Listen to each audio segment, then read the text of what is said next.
அசுர சம்ஹாரம். பிருந்தாவனத்திற்கு அருகிலேயே பனங்காடு ஒன்று இருந்தது. அந்த காட்டில் தேனுகன் என்னும் அரக்கன் கழுதை உருக்கொண்டு வசித்து வந்தான். அவனது குடும்பத்து அரக்கர்களும் கழுதை உருவில்தான் வாழ்ந்து வந்தனர். மனிதனோ விலங்கோ அந்த காட்டு வழியாக செல்பவர் யாராயினும் அவர்களை கொன்று தின்றுவிடும் துஷ்டர்கள் இந்த அரக்கர்கள். ஒரு நாள் பலராமனும் ஸ்ரீ கிருஷ்ணனும் கோபபாலர்களோடு பசுக்களை மேய்த்தவாறு அந்த காட்டிற்கருகே வந்தனர். நன்கு பழுத்த பனம் பழங்களின் நறுமணம் கோபபாலர்களுக்கு மிகவும் பிடித்தது. அவர்கள் அனைவரும் ஸ்ரீ கிருஷ்ண பலராமரிடம் தாங்கள் பனம்பழம் சாப்பிட விரும்புவதாக கூறினார்கள்.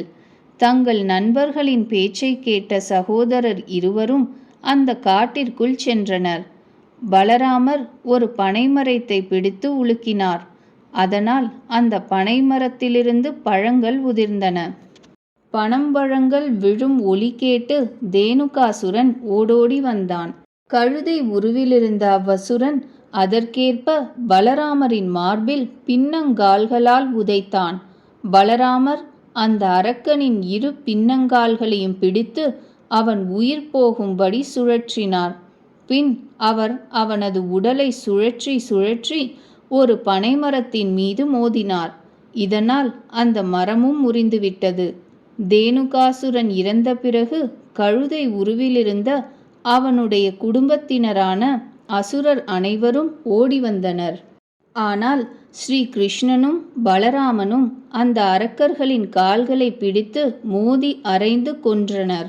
சகோதரர்கள் இருவரும் அந்த அரக்கர்கள் அனைவரையும் இவ்வாறு கொன்றுவிட்டனர். அன்றைய தினத்திலிருந்து அந்த வனம் எல்லா உயிரினங்களுக்கும் பயன்பட தொடங்கியது.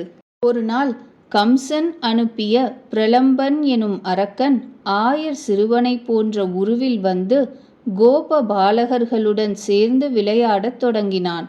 விளையாட்டில் இரு குழு பிரிந்தபோது ஒரு குழுவிற்கு பலராமனும் மற்றொரு குழுவிற்கு ஸ்ரீ கிருஷ்ணனும் தலைவராயினர். பிரலம்பன் ஸ்ரீ கிருஷ்ணனுடைய குழுவில் சேர்ந்தான். விளையாட்டில் ஸ்ரீ கிருஷ்ணனுடைய குழு தோற்றுவிட்டது. தோற்ற குழுவின் சிறுவர்கள் வென்ற குழுவின் சிறுவர்களை முதுகில் சுமந்து பாண்டீரம் என்ற பெயருள்ள ஆலமரம் வரை எடுத்துச் செல்ல வேண்டும் என்ற விஷயம் முதலிலேயே தீர்மானமாகிவிட்டது.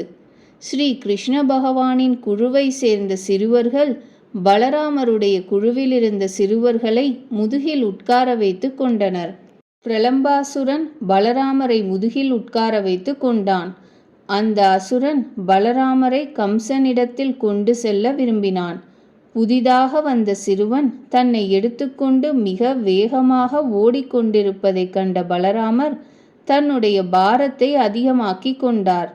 பிரலம்பாசுரன் பலராமருடைய பாரத்தால் ஓட முடியாமல் போகவே அவன் தனது அரக்க உருவை வெளிப்படுத்தி கொண்டு பலராமரை தூக்கி கொண்டு வானத்தில் வேகமாக பறக்கத் தொடங்கினான். கண்ணங்கரிய அரக்கனை பார்த்த பலராமர் அவனது தலையின் மீது நன்றாக ஒரு குத்து விட்டார். அதனால் பிரலம்பாசுரனுடைய தலை பிளந்துவிட்டது.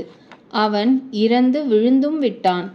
அன்றைய தினமும் பிற்பகலுக்கு பிறகு ஆயர் சிறுவர்கள் விளையாட்டில் ஈடுபட்டிருந்தனர். அப்பொழுது அவர்களது பசுக்கள் மேய்ந்து கொண்டு வெகு தூரம் சென்றுவிட்டன. முஞ்ச வனத்தில் அலைந்தன. கோபபாலர்கள் அவைகளை தேடிக்கொண்டு அங்கு வந்தனர். பசுக்களை அவர்கள் ஓட்டிச் செல்ல தொடங்கிய பொழுது காட்டில் 4 புறமும் காட்டு தீ சூழ்ந்தது. பகவான் ஸ்ரீ கிருஷ்ணன் அனைவரையும் கண்களை மூடிக்கொள்ளச் செய்து நெருப்பை குடித்துவிட்டார். எல்லா ஆயர் சிறுவர்களும் மற்றும் பசுக்களின் உயிரையும் காப்பாற்றிவிட்டார். தானவர்களின் அரசனும் மாயையை அறிந்த அனைவரிலும் சிறந்தவருமான மயன் என்னும் தானவனுடைய ஒரு மகன் வியோமாசுரன் என்பவன். அவன் கம்சனுக்கு தோழன். தன்னுடைய நண்பன் கம்சனுக்கு நன்மை செய்யும் எண்ணத்துடன் ஒரு நாள் அவன் கோபபாலனைப் போல வேடம் தரித்து விரஜதேசத்திற்குள் புகுந்தான். ஸ்ரீ கிருஷ்ணச்சந்திரனுடைய நண்பர்களுடன் சேர்ந்து விளையாடத் தொடங்கினான். அன்றைய தினம் சில சிறுவர்கள் ஆடுகளாகவும், சிலர் காவலர்களாகவும், இன்னும் சிலர் திருடர்களாகவும் வேடம் தரித்து விளையாடிக் கொண்டிருந்தனர். வியோமாசுரன் திருடனாகிய சிறுவர்களில் ஒருவனாக இருந்தான். அவன் ஆடாகி இருந்த பிள்ளைகளையும் திருடனாகி இருந்த பிள்ளைகளையும் கூட பிடித்து அழைத்துச் சென்று ஒரு குகையில் அடைத்து அந்த குகையின் வாயிலில் மிகவும் கனமான பாறையை வைத்து மூடிவிட்டு வந்தான்.